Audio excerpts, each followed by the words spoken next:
Hello friends, welcome to Jeevanya's kitchen. Friends, இன்றைக்கி நம்ம புதினா தொக்கு எப்படி செய்கிறதுன்னு பார்க்க போகிறோம். இது நீங்கள் 1 மாதம் வரைக்கும் வச்சு சாப்பிட்லாம், கெட்டு போகாது.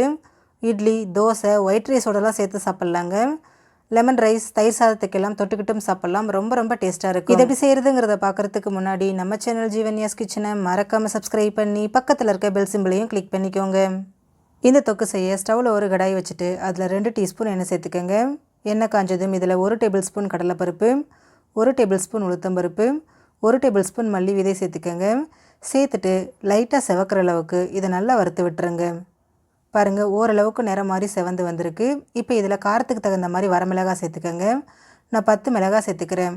கூடவே கலருக்காக ஒரு 5 காஷ்மீரி மிளகாய், 1 டேபிள் ஸ்பூன் வெள்ளை எள் சேர்த்துக்கிறேன். நீங்கள் வெள்ளை எள், கருப்பு எள் எது வேணாலும் சேர்த்துக்கலாம். சேர்த்துட்டு இது எல்லாமே நல்லா செவக்கிற அளவுக்கு வறுத்து விட்டுருங்க.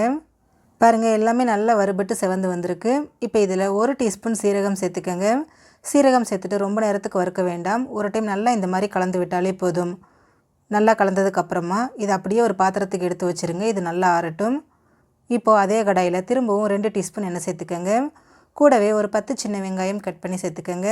ஒரு 5 பல் பூண்டு, 1 இன்ச் அளவுக்கு இஞ்சி, ஒரு லெமன் சைஸ் புளி சேர்த்துக்கோங்க. நீங்கள் எடுக்கிற புளியோட புளிப்புக்கு தகுந்த மாதிரி கூட குறைய சேர்த்துக்கலாம். இது வந்து ரொம்ப புளிப்பு கம்மியாக இருக்குங்கிறதுனால நிறையா சேர்த்துருக்குறேன். கூடவே 1 டீஸ்பூன் உப்பும் சேர்த்துக்கோங்க. சேர்த்துட்டு வெங்காயம் பூண்டெல்லாம் சாஃப்டாகிற அளவுக்கு வதக்கி விடுங்க. பாருங்கள், வெங்காயம் பூண்டு எல்லாமே நல்லா வதங்கி வந்திருக்கு. இப்போ இதில் புதினா சேர்த்துக்கலாம்.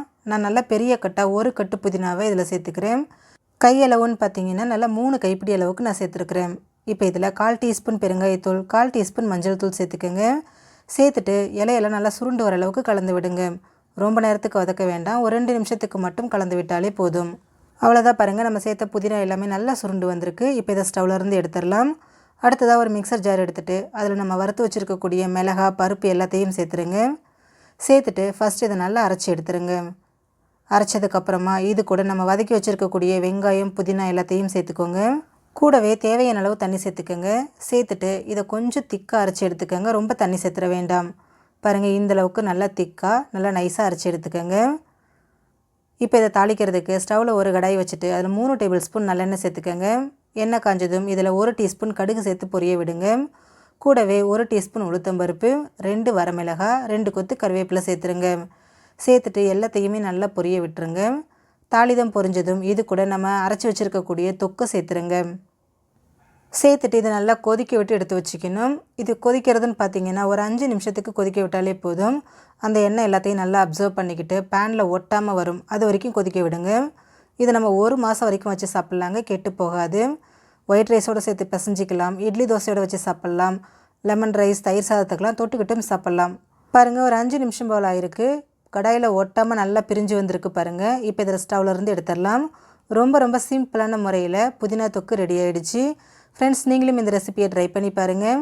இந்த வீடியோ பிடிச்சிருந்தா லைக் பண்ணுங்கள், ஷேர் பண்ணுங்கள், கமெண்ட் பண்ணுங்கள். நம்ம சேனல் ஜீவன்யாஸ் கிச்சனை சப்ஸ்கிரைப் பண்ணி பக்கத்தில் இருக்க பெல் சிம்பிளையும் கிளிக் பண்ணிக்கோங்க. அப்போ தான் நான் போடுற வீடியோஸோட நோட்டிஃபிகேஷன்ஸ் உடனுக்குடனே உங்களுக்கு வரும். தேங்க்யூ.